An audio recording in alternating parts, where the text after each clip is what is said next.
last piece of equipment that I have to install from the large order that I placed and got in. So I've been looking at these for a while. I've done a lot of research on it. I've watched a lot of videos on it. Algae scrubbers to me seem like, for ease of use, it seems like the better way to go versus an algae reactor. With this one, you don't have to purchase any algae. It's a turf algae that grows on it. It keeps algae from growing in the tank. You know, it's basically you're controlling the growth of the algae. So I looked at some different ones, and then there's a ton of videos out there of people that make their own and do DIY ones. But I really didn't want to go that route. I kind of wanted just to get one that was ready to go. I looked at the ice cap. I just kind of decided to go with the ClearWater. It just kind of suited me a little better. The only thing I don't like about this one that the ice cap had, the ice cap kind of has the light filtering screen built in around it, so light doesn't escape it. And this one, they charge you $50 to buy it separately. So I don't like that, but you know, with everything, it's give and take. There's always going to be things you like or don't like. So let's take a look real quick and see here. I have the CW100. We'll get it out of the box, and I ordered this from Bulk Supply as the kit, so it comes with everything you need. I've already opened the box, but I haven't taken it out yet. So this comes with a CJ pump, a 2.0. It comes with tubing, it comes with a valve so you can control the flow.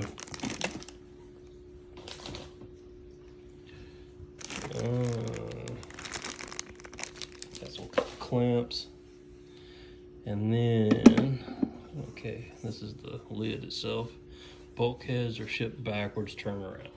Okay, so this is how it comes packaged. You know, a lot of foam around it, so looks like it's packaged pretty well.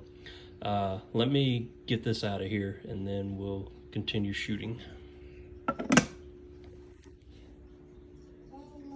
Okay, so got it out of the box here. I apologize for the noise and sound in the background. Can't do anything in here usually without my daughter joining me and getting into stuff. So if she starts singing and all that, then I apologize. So this looks really nice. It looks high end. It looks like it's built well. It's got a coupler here so that you can move that around, swivel it. Coupler here so that you can take this off for easy cleaning when you have to actually scrub it off. Just a mesh wire that's kind of roughed up. It feels like sandpaper, so the algae will stick to it. It's got kind of this shield on it to direct water, you know, to help direct water down on it versus just being open. That's kind of nice. Inside of it, you know, you just have a chamber that holds water and then a light on each side of it. So it has a ton of LEDs on both sides of it. And the water comes out of the bottom like I think that's a 1 inch on the bottom that it flows out of, and then you have an emergency. It's probably 3/4 or half, I'm not sure which one that is. But yeah, overall, I mean, I think I'm gonna be happy with it. I hope that it works out well. Every saltwater tank that I have ever had, always end up having algae issues. So in the past, I've always run, you know, basically a tank, a sump, filter socks, in the later years anyway, or more recent times.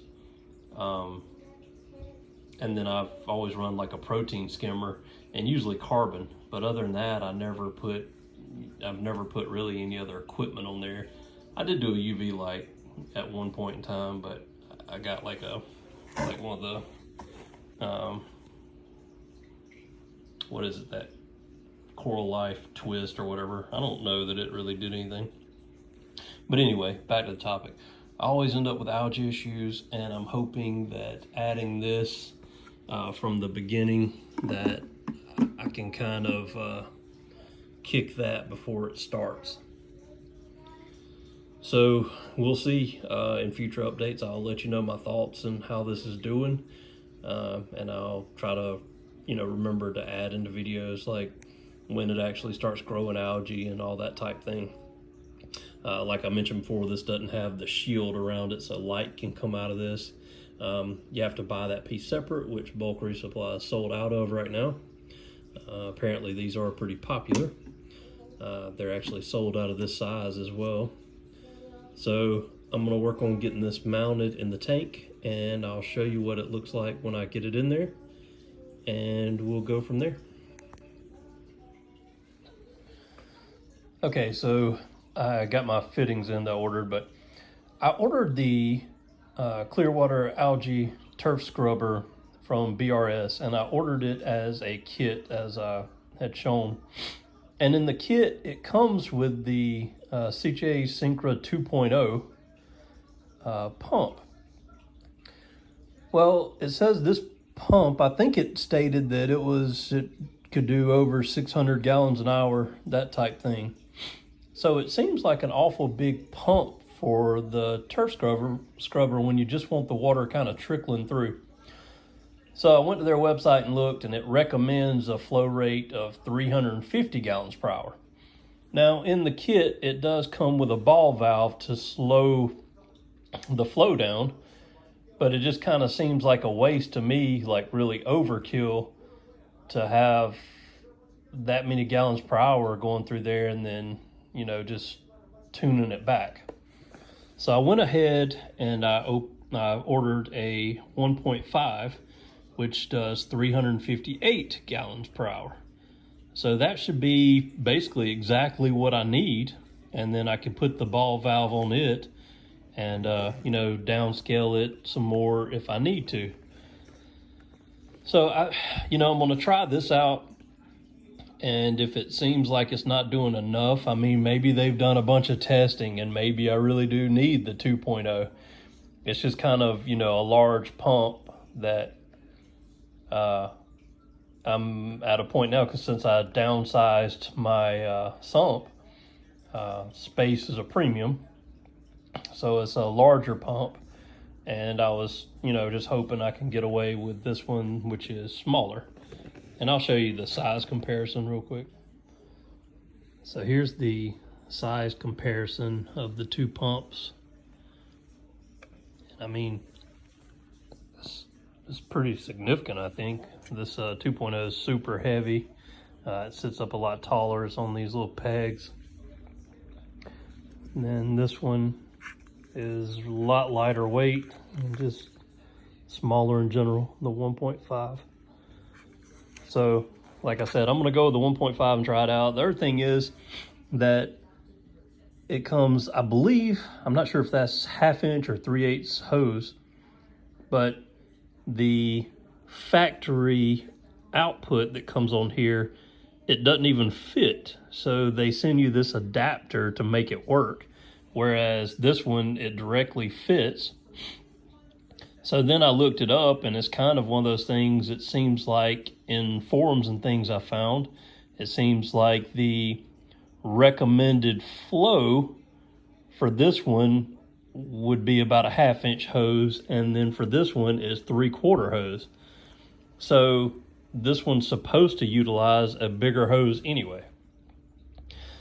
So I don't know if BRS, has done a bunch of testing or whatever, and this really is the better pump for the job, or if it's just they put this package together and it's just making them some more money. Because I think the smaller, the 1.5, I believe is $60, and I believe this one's $90. So I'm not sure, which way that actually is, but anyway, we're going to try this 1.5 out and see how it works out. If not, I've got this 2.0 as a backup, and I'll find some other use for it. If it's not just like mixing salt or pumping it up from a container or something, I'll find some other use for it. But anyway, let me get this all connected and we'll get it running. All right, here's the preliminary or initial setup. So I have the pump down the sump, which, as you'll see, I've removed the carbon reactor. I'll get more to that later. Have our ball valve, goes up, and then it's going to the screen. See if I can get you a shot in there of that.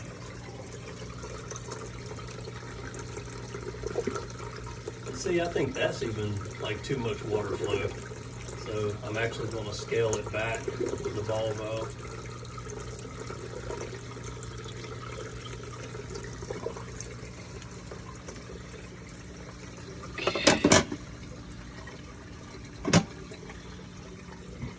All right, so here's what I did, and here's my thoughts and reasoning why.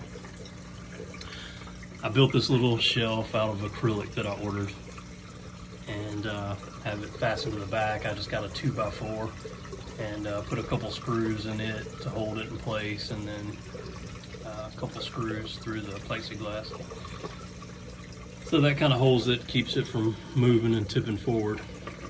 As far as the plumbing, so this is like an emergency drain, and it's a 1/2 inch. Then the 1 inch main drain, I built it to come around to this side. I didn't want it dumping directly into the return area. So, you know, like making bubbles and different things, and I don't know, just it kind of, to me, made more sense just to dump it back over here. So we'll see how it works out. I added this like mesh bag on here just to pick up like algae particles. I did read in a couple different forums where people said that after they would scrape the screen and remove algae, you always leave some of it, you know, so it starts taking off and growing again. But, you know, they said they would turn it back on, and then some kind of like algae pieces and particles would come out into their sump. So I basically just kind of rigged this up. I just put a coupler so it'd have something to hold the screen or bag, and I just put it in there just for that reason. I mean, it can kind of diffuse some air bubbles and things like that coming in here, but you know, also just to catch any of those particles. So we'll see how this setup works out. I mean, this might not be the best way to do it. This is just kind of how I've done it for now. But I will let you know in future updates how this system and setup's working out. I'm hoping that it works out really well. I've heard a lot of good things about these, and you know, I think for me it's probably going to be the way to go, but we'll see. The only negative things I've seen to these, I've heard some people say that this painted metal, the heat diffuser part for the light, will start to rust over time, being right over the sump. So I'm hoping that I don't have an issue with that, but we'll find out. But other than that, I mean, it's mainly positive reviews. I still do have to get that like light blocking cover, which, like I said before, that's another $50 they get for that, but we'll see. I think I need it in here so I can, especially like right here, you know, I don't want to start like growing algae and stuff like that inside that tube. So we'll see. I might stick something up as a light barrier in the meantime. But yeah, I mean, that's what I've got. I will also note, BRS sends you clamps for this, but unless you put them right on that little lip, they don't actually tighten down completely on the hose. I thought it would tighten down right there, so I got to get a screwdriver or something and pop that loose, and I guess put it on that one little ridge. But the algae turf scrubber is up and running. I do appreciate you watching, and you know, feel free to ask any questions you might have, and I'll try to answer them the best that I can. Thanks again.